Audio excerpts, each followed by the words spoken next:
Recently, Brad.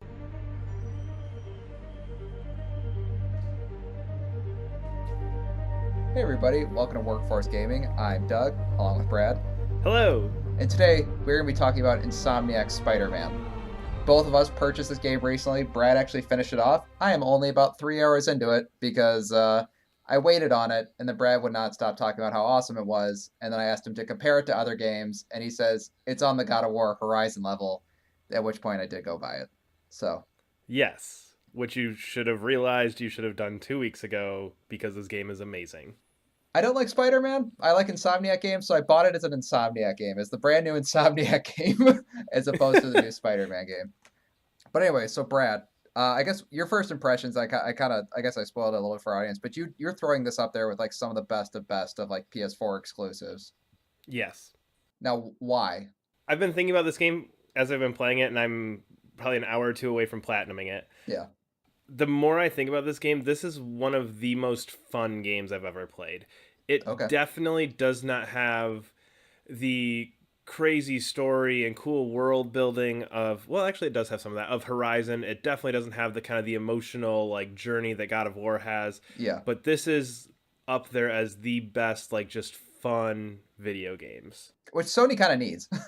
Yeah, this feels like Sony feels like that like super arty indie studio that's been putting out all these weird movies that are like super highly reviewed but aren't necessarily like these big like summer popcorn blockbuster things, and Spider-Man is there like just shut up and have some fun. Like I Yeah. we don't need this like deep moving story, which the story actually does get kind of dark and goes into some really cool places, but it always retains that like this is just a fun superhero story and you're gonna have a Mhm. great time whether you're playing it for 5 minutes or 5 hours.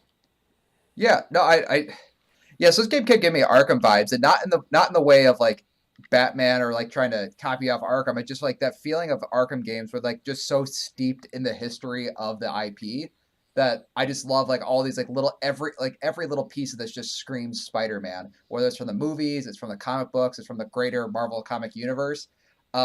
And I feel like I've played that in other Spider-Man games, but this is like the first time it just feels like it's been done with the the studio of a God of War game or the studio of like a Horizon, just like what like a big triple A Spider-Man. I think we've actually had a triple A Spider-Man game like ever. Yeah, I don't think so, but I think to go with Arkham because I think that's where this game instantly leads you to. Yeah. The thing that's I like about this, and it's been so long since I played Asylum, I don't remember exactly where it fits chronologically, but I love the fact that there's already that world built here. Yeah. When Arkham you go Asylum. in, when you go into this, you're 8 years into Spider-Man's career. Mm-hmm. So as you're going around, you're getting these collectibles, you're getting these references, you're hearing about things, and it's just you are Spider-Man. Mm-hmm. And I think that fits this game so well because you don't have that weird like first 4 hours where you're like, oh man, what is this thing? How Yeah. does this work? And it just instantly dumps you into like, oh yeah, here's this piece of whatever from that time I fought this guy. Yeah. That was really crazy. And you instantly know, like, we all know who Shocker is. He's been in 6 movies, he's been in like cartoons, he's been in comics for 30 years. We don't need to have this 10-minute explanation of who Shocker is. Yeah. We can just see, oh, here's a piece of that material I made when I fought him. And it's like, oh, that's just a cool reference to something. And I think that's something that this game nails absolutely. Mm-hmm. And that's just that world building of putting you in a position where Peter and Spider-Man exist in this world. They have a backstory. You don't need all the details. You can still enjoy every single aspect of this, even though you don't have all the details. Yeah, and I think the interesting thing on that point is like it feels like the world has an opinion on Spider-Man. I feel like Arkham is very like singular experience. It's Batman versus the bad guys. You never get like what's the world's opinion of Batman, but on Spider-Man to get that opinion, just like walk in the street for a little bit. And there's people who are like, "Oh, it's Spider-Man, yay!" Or it's like, "F you, Spider-Man." Yeah, Because you shut down this crime boss, he actually had a bunch of other stuff going on that were like normal people were working. So now my friend's out of a job, and it's like a one sentence line.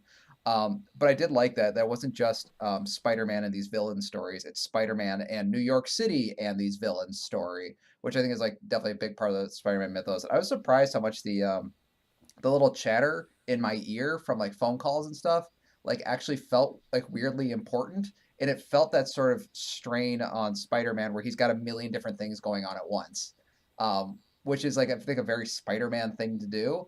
but it's not Yeah. something I've ever like felt in a game before. Where like, oh wait, there's like 4 or 5 missions going on. They all seem kind of important, and how am I balancing? Oh wait, this is what Spider-Man does. He doesn't balance these things correctly. Yeah. Well, and you get weird phone calls in the middle from like MJ and from Aunt May and from Yuri, who's your police contact, and all these things just kind of happen.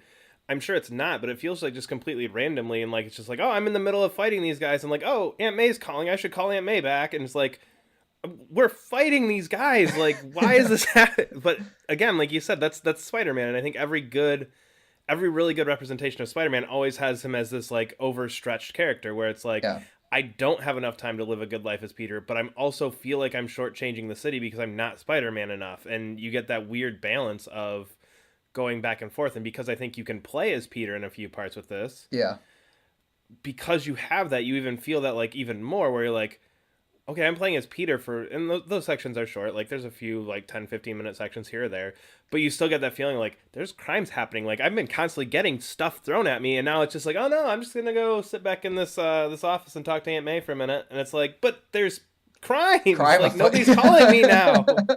So I think it is this great position of just putting you in the mindset of Spider-Man every time you're flying around, and Yeah, I think all of that does that. And then again, like you said, even the reactions to people, just being able to walk up down the street and just high five people yeah, as you're walking down the street, and then as you're flying around, you get J. Jonah Jameson yelling stuff at you yeah. and about how you're horrible. And again, it just puts this in your mind of like, of course I didn't stop every crime. Like, leave me alone. I was stopping this other thing. Like, yes, you're right. I didn't save that one guy, but there were 3 other ones over here. I do like the one thing about the J. Jonah Jameson one, where it's like this kind of critical thing about Spider-Man. The thing I do like about that podcast, not only is it really, really well written, sometimes he makes good points where you're like, that's actually a good point about critical of Spider-Man. Like, why is Spider-Man helping hit the police set up these like cameras all over the place? Yeah. I feel like that's I haven't played the rest of the game, but I feel like that's going to lead into maybe a sequel or something like that. But I do like that sometimes the critical aspects of Spider-Man are like, well, that actually, he's not doing that correctly. He is stretched thin. He is not maybe prioritizing correctly. Yeah. And I really do like that aspect. I do kind of want to talk real quick because I think it's almost not important to talk about, but like just the graphics of this it's mind blowing. Like it is absolutely insane. I think some of the Yep. tricks they pull off with this game is absolutely crazy. I love how gorgeous the city looks when you're swinging around really fast, and then when you drop down, it still has that same level of detail. Hmm. Like everywhere just has that same level of detail. And it's insane to me that they even like made like the individual rooms in the building. I understand that it's kind of a trick how it works, but it's Oh still a yeah. good trick. Yeah. The um, tricks look good. yeah, and like yeah, maybe not under like the most like I scrutiny like possible, but it's just like it is insane. I think that there's this. I think with Horizon was the first time I realized like open world games like there's linear games look really good and open world games look not as good as linear games. And it's like nope. Yeah. If you give somebody enough money, they can make an open world game look as good as a linear game. I don't know how you felt about like graphics and stuff like that. If that even means anything to you at all. Well, no, I think like so at the end of the game, I don't know if it's at the end of the game, but at one point you unlock the ability to kind of pick your time of day Yeah, of what time it is at all times because the day kind of progresses as you go through missions. And just I pretty much have it like constantly set at like I don't remember if it's sunset or sunrise, and yeah, just like the way the sun like reflects off the water and reflects off the buildings, and just as you're flying towards the sun down, it's so cool. yeah, And even just nothing in this city feels like it's copy and pasted. yeah, And I feel yeah, like that's my biggest struggle with open world games, or has been up until the past year or two, is it always felt like we're just okay, yes, there's 100 buildings, but of those hundreds there's really only 13. And those yeah. 13 buildings, you can go on the roof of every building, you can walk past the front of every building. Almost every building looks unique. Very rarely did I go like, I think I saw that building back there like a half mile. Oh yeah. Everyone's unique, everything looks great. And just even just the landmark collectibles, Hmm. the New York City things. My wife was sitting down here for a second. I was like, "Oh yeah, look! Remember we were in New York a couple months ago? Like, oh yeah, here's where we got the tickets for the Statue of Liberty, and you can go to like that exact spot, and it looks like, oh yeah, there's like I don't remember the name of the park or anything, but the Yeah. circle thing and the 2 ticket booths inside, and like you can see that, and then like, oh yeah, remember we went here, and like, oh yeah, we met up with my brother at this fountain in Central Park. Here's that fountain we met up with and just everything's modeled so perfectly Yeah. that it was so much fun just flying around the city looking at stuff. Yeah, I loved the one thing I really loved is like sometimes I'd be swinging around and I'd screw up a swing and just like end up in the street or something and like this like Yeah. little alcove thing, but like there was something there. Like Yeah. like a voting booth for Norman Osborn or something like that. I Hmm. was just like, oh, like I'm just in some random section of the game that's like not. It wasn't even near the landmarks. The landmarks look great, but it's just like it's weird because like every time I accidentally drop down, it's like it feels like there's stuff here. And even if there isn't really stuff there, it at least feels like it. Like they've done enough Yeah. with the randomization of how they use their assets and stuff that every part does feel unique. And I really, really love that aspect of it. I can't really talk too much about the story, but was the story to you satisfying? I mean, we're not going to spoilers, obviously, but did it feel like a good Yeah. Spider-Man story? If you know enough about Spider-Man, I think you can kind of predict a lot of where it's going. Yeah, I think it's kind of similar to some of the like Batman Arkham stuff where it's like, okay, they play around with it enough to keep it interesting, but it yeah, is still just it's Spider-Man. We're gonna tell a good Spider-Man story. It mhm, is good. I love the ending. The last 15 minutes are incredible, and just the way things build. And I think again being able to play as Peter, and I think having that duality of Peter and Spider-Man yeah, really does set the story, take the story up a notch from what you see in a lot of superhero games hmm, where you're just like you mentioned earlier, good guy versus bad guy, where Peter definitely has some connections to some of these things that are going on with different characters that are bad guys. And I think that's always something that Spider-Man is unique with, is that he knows, because not everybody knows he's Peter Parker, you do have those connections to some of the villains' secret identities as well. And some of the ways those yeah. play into the main story arc that you're going through as Spider-Man works really well. And just ultimately, I think it all ends in just just a fantastic end boss fight. And the last 15 minutes of this game are fantastic. Yeah. I keep hearing whispers about the last 15 minutes being very good. I'm really curious. I'm really curious. It's interesting.